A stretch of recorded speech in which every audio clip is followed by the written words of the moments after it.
gerne bevise, hvordan at man finder en lineær funktion, der går gennem 2 punkter. Vi har altså de 2 punkter x1, y1 og x2, y2. Funktionen, den lineære funktion hedder f af x er lig ax plus b.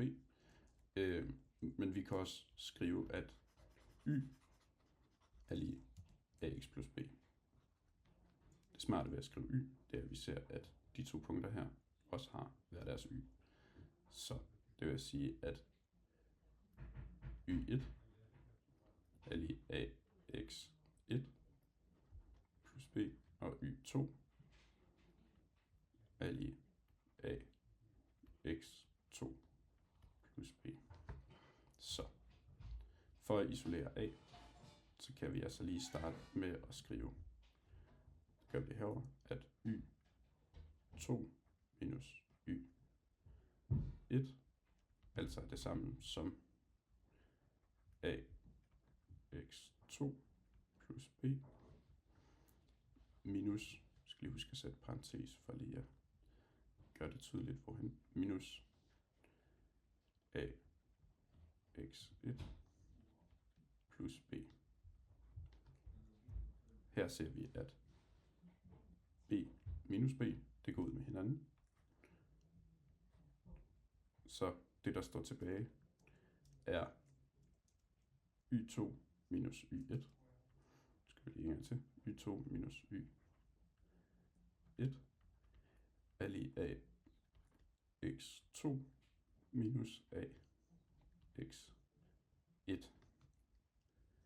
A er jo altså den samme, så det kan vi lige sætte i en parentes for lige at gøre det mere overskueligt. Så vi gør det sådan her, så laver vi en parentes her, og så siger vi x1. For at isolere A fuldstændigt, så kan vi altså dividere med x2 minus y1 på begge sider. Så det gør vi, så siger vi x2 minus x1 er lig a, og så siger vi divideret med x2 minus x1. Det smarte ved det her er jo, at det her udtrykket her, det går altså ud med hinanden. Så det vil sige, at det, der står tilbage nu, er kun a. Så det er sådan, vi finder a ud fra 2 punkter.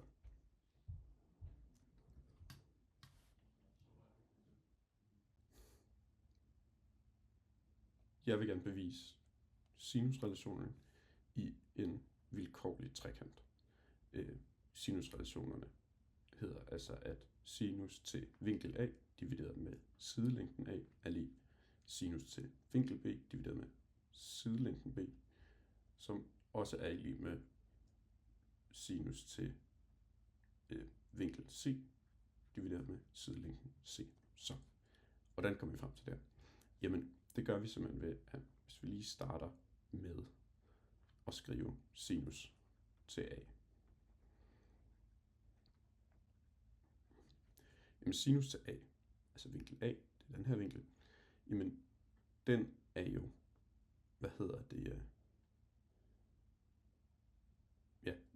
vi skal lige huske at starte med at lave højden her. Så hvis vi laver højden til B, der laver vi en lige streg ned her, som altså skal være 90 grader. Det her, det er højde B. Og så siger vi, at sinus til A her må altså være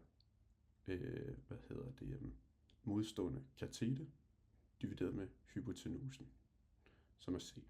Så den modstående katete, det er højden til B, divideret med hypotenusen C.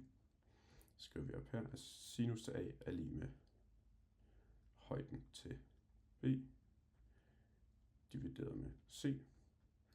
Og det vi lige skal gøre, som er smart til det næste skridt, det er, hvis vi lige ganger det her med C, for at få højden til B til at stå alene, så giver det super god mening, siger. Så vi siger sinus til A gange med C. Det må være lige højden til B. Det vi så gør nu, det er, at vi siger, hvad er sinus til C? Så siger vi sinus til C. Jamen det må være modstående katete, ligesom det med A, altså højden til B. Højden til B divideret med,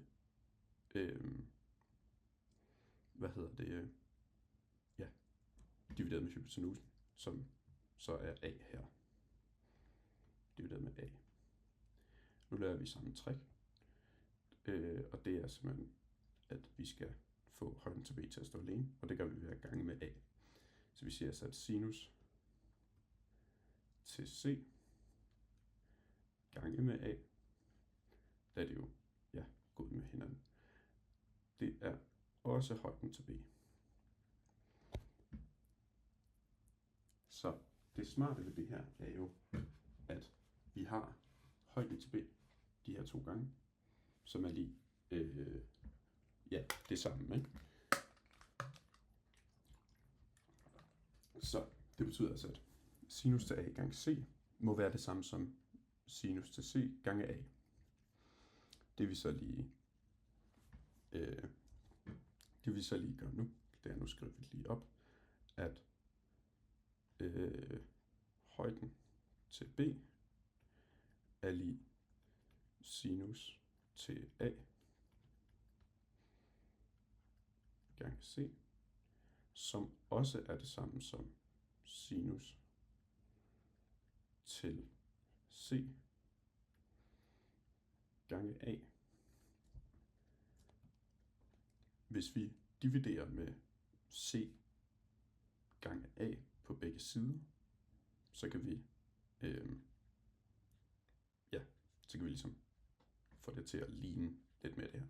Så hvis vi dividerer med C gange A på begge sider, det gør vi lige sådan her, så siger vi C gange A, og her siger vi C gange A.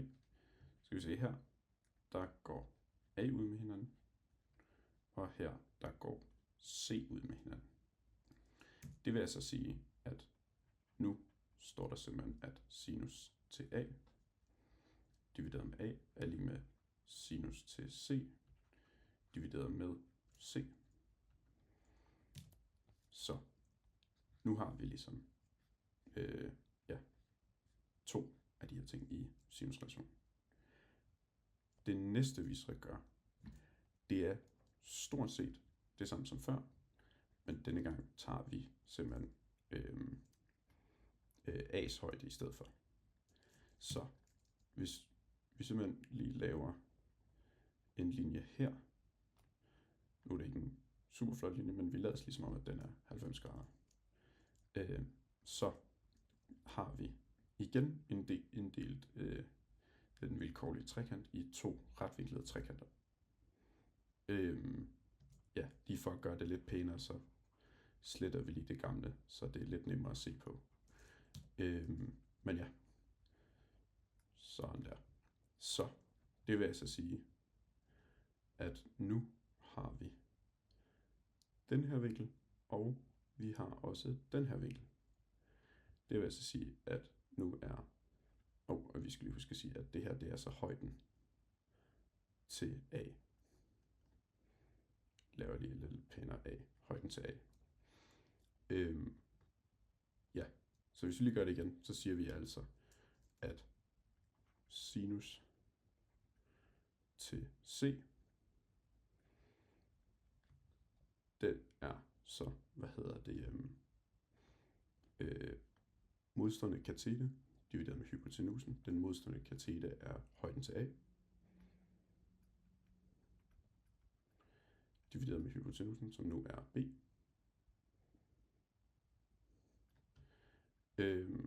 Igen laver vi samme træk som før, hvor vi ganger det med B for at få højden til A til at stå alene.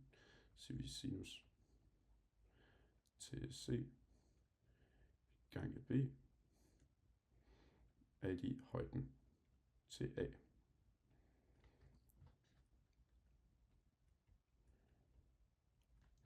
Nu er jeg lige ved at løbe lidt tør for plads her, så jeg rykker lige det her lidt væk, så det ikke forstyrrer for meget.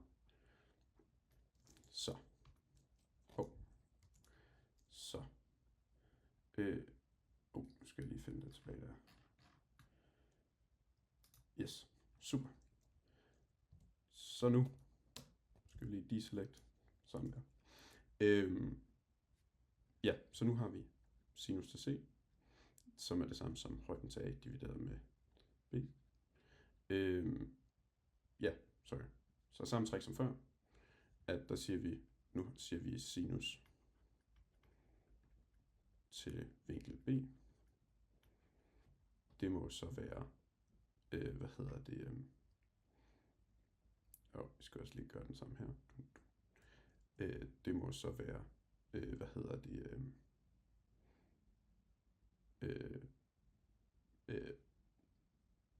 modstående katete, som er højden til A, divideret med hypotenusen, som er C. Så, altså modstående katete, højden til A, divideret med hypotenusen C, som vi så laver det samme, vi ganger med C. Så nu får vi sinus til B gange C er lige højden til A. Nej, der har vi simpelthen det samme igen. Så sammentræk. Højden til A, altså det samme for begge to. Så højden til A er det samme som sinus til C gange B. Det er det samme som sinus til B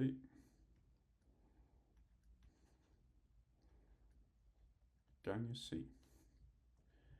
Vi dividerer med B og C på begge sider. Så vi dividerer med B gange C på begge sider. Så BC og BC. Så går C ud med hinanden her, og B går ud med hinanden her. Det sletter vi lige, så det bliver lidt mere overskueligt at kigge på. Sådan der, og sådan der. Og nu ser vi igen, at sinus til C, som er det samme, der står herovre fra før, er det samme som det her. Det vil altså sige, at hvis sinus til A er lige hvis sinus til A divideret med A er det samme som sinus til C, vinklen, C divideret med C, og hvis sinus til vinkel C divideret med C er det samme som sinus til vinkel B divideret med B, så må sinus til A jo også være lige sinus til B divideret med B.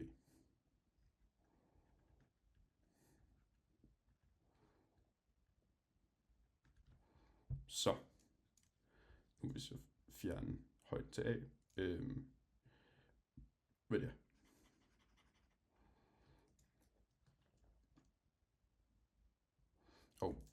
Det var lige vigtig pointe lige at huske at sige, at når jeg skriver det sådan her, så er det A, så skal det også divideres med C og B. Men ja, det har vi lige fjernet, da det ikke helt er med i sinusrelationen. Så det er sinusrelationen bevist. Jeg håber, det gav mening.